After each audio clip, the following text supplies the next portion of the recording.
नमस्कार। आज हम बात करने जा रहे हैं महाराष्ट्र की एक बहुत ही दुखद घटना के बारे में। बारामती विमान हादसा। ये एक ऐसी दुर्घटना है ना जिसने वाकई में पूरे देश का ध्यान अपनी ओर खींच लिया है। तो चलिए समझते हैं कि ये सब आखिर हुआ कैसे। तो सबसे बड़ा सवाल यही है कि आखिर बारामती में हुआ क्या। चलिए इस पूरी खबर की तह तक चलते हैं और जानते हैं सारी डिटेल्स। तो देखिए, महाराष्ट्र से एक वाकई दिल दहला देने वाली खबर सामने आई है। राज्य के जो उप मुख्यमंत्री हैं अजीत पवार, उनको ले जा रहा एक चार्टर प्लेन क्रैश हो गया है। अच्छा, तो सबसे पहले जो जरूरी बातें हैं उन्हें समझ लेते हैं। हुआ क्या? इस हादसे में महाराष्ट्र के deputy chief minister Ajit Pawar समेत कुल 5 लोगों की जान चली गई। ये एक चार्टर्ड बिजनेस जेट था जो बुधवार की सुबह करीब 8:45 के आसपास बारामती एयरपोर्ट पर उतरने की कोशिश कर रहा था। तभी ये रनवे के पास क्रैश हो गया। और जो शुरुआती जानकारी आ रही है उसके हिसाब से पायलट इमरजेंसी लैंडिंग की कोशिश कर रहे थे। अब जरा उन आखिरी कुछ पलों पर नजर डालते हैं। आखिर उस विमान की आखिरी उड़ान में ऐसा क्या हुआ कि इतना बड़ा हादसा हो गया? अगर हम घटनाओं के क्रम को देखें तो वो कुछ इस तरह था। विमान ने मुंबई से बारामती के लिए उड़ान भरी। सुबह लगभग 8:45 पर जब प्लेन लैंड करने वाला था तभी कोई बड़ी दिक्कत हुई और इसके फौरन बाद ही विमान रनवे के पास क्रैश लैंड हो गया और देखते ही देखते उसमें आग लग गई। सबसे दुख की बात यह है कि जब तक इमरजेंसी सर्विसेज वहां पहुंची, विमान में सवार कोई भी नहीं बच सका। ये जो विमान था ये एक बॉम्बार्डियर लियरजेट 45 था जिसका रजिस्ट्रेशन नंबर VT-SSK था। इस क्रैश में कुल 5 लोगों ने अपनी जान गंवाई। इसमें थे deputy chief minister Ajit Pawar, उनके एक पर्सनल सिक्योरिटी ऑफिसर और एक सहयोगी। इनके अलावा विमान के पायलट और को पायलट भी इस दुखद हादसे का शिकार हो गए। देखिए, ये सिर्फ एक प्लेन क्रैश नहीं है, ये एक बहुत बड़े राजनीतिक व्यक्तित्व का अंत भी है।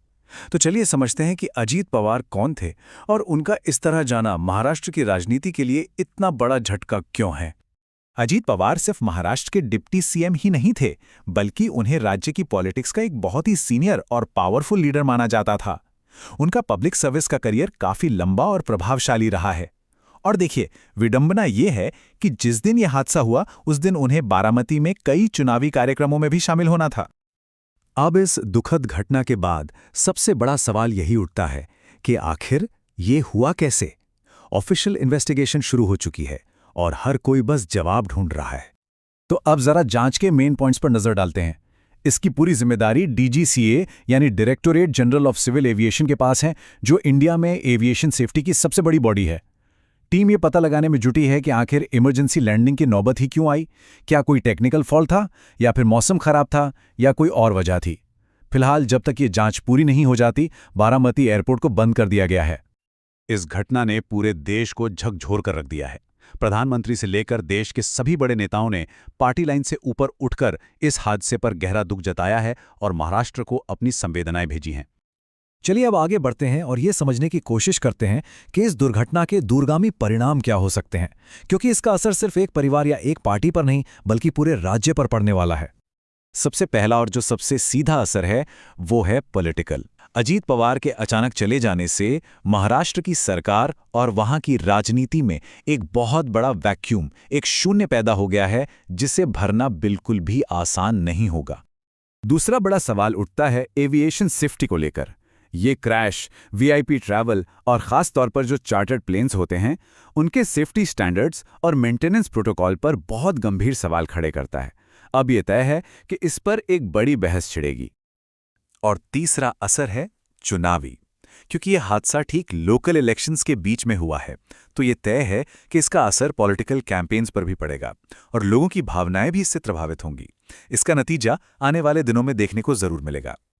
तो आखिर में सवाल यही बचता है, क्या ये सिर्फ एक दुखद हादसा था या फिर ये हमारे सिस्टम में मौजूद किसी बड़ी और गहरी कमी की तरफ इशारा कर रहा है।